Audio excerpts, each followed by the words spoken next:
व्यास जी भागवत जी की रचना रच रहे थे, तो वहां एक जमनी ऋषि आए। व्यास जी ने एक श्लोक लिखा, बल इंद्रिया बलवान इंद्रिया गमन। जो बलवान होता है वो इंद्रियों को गमन करता है। जमनी ऋषि भागवत जी को एडिटिंग करते थे, व्यास जी बोलते थे, तो उसमें जो भी छोटा बहुत काट कुट करना होता था तो वो जमनी जी उसकी एडिटिंग करते थे, फिर गुरुदेव को दिखाते थे। गुरुदेव कहते थे नहीं ठीक है, अब इसको जोड़ दो इसमें। व्यास जी ने जब इसकी भागवत जी की रचना की तो गणेश जी बोलते थे, गणेश जी लिखते थे, उसकी भी एडिटिंग नहीं करते थे जमनी जी। तो यहाँ पर वो एडिटिंग हो रही है, तो उन्होंने कहा कि बलवान इंद्रियगामी, ये व्यास जी ने लिख दिया कि बहुत अपने को जो बलवान समझता है वो भी इंद्रियों में बह जाता है, इंद्रियां उसको धीरे से बहा ले जाती है, पता ही नहीं चलता। अभी तक लगता है वाह कितना पावरफुल आदमी है, कितना स्ट्रांग है, लेकिन वो इंद्रियां कोई आ गई और उसके पीछे भागने लगा। तो उन्होंने जमनी ऋषि ने कहा नहीं गुरुदेव, यहाँ कुछ आपने गड़बड़ लिखा है, बलवान इंद्रियों के पीछे नहीं भाग सकता, जो बलवान है वो इंद्रियों के पीछे कैसे भागेगा, वो कभी नहीं भाग सकता। तो गुरुदेव ने कहा अच्छा तुम इसको जो मैंने लिख दिया है उसको तुम देखे रखो। फिर क्या करूं गुरुदेव, कहते ठीक है लिखे रखो, मैंने अभी कहा। 2-3 दिन बीत गए, जमनी ऋषि संध्या किए, त्रिकाल संध्या में शाम की संध्या किए, अपनी कुटिया में आए, विसर्जन करने लिए कुछ बाहर चीजें गए, विसर्जन करना, खूब जोर से बारिश होने लगी। अब खूब बारिश होने लगी तो एक युवती जो है उनके कुटिया के बाहर शरण ले ली कि पानी मुझ पर ना पड़े।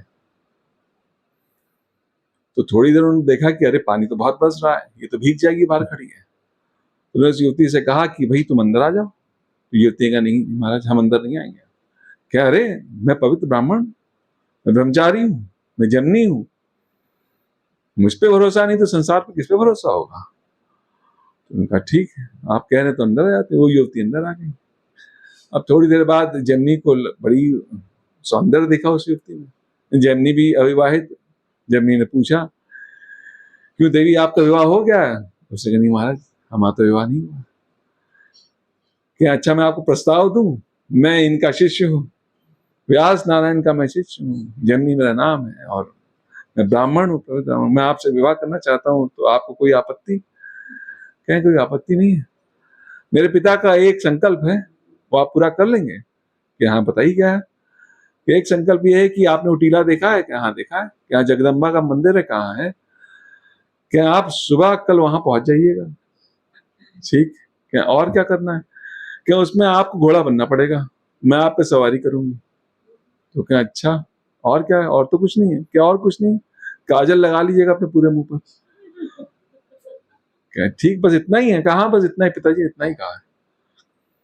तो ये जमनी ने कहा भाई काजल लगाना, घर में जितना काजल था निकाला, मुंह पे लगाया काजल, पहुंच गए वहां। युवती वहां खड़ी मिली और बैठ गए।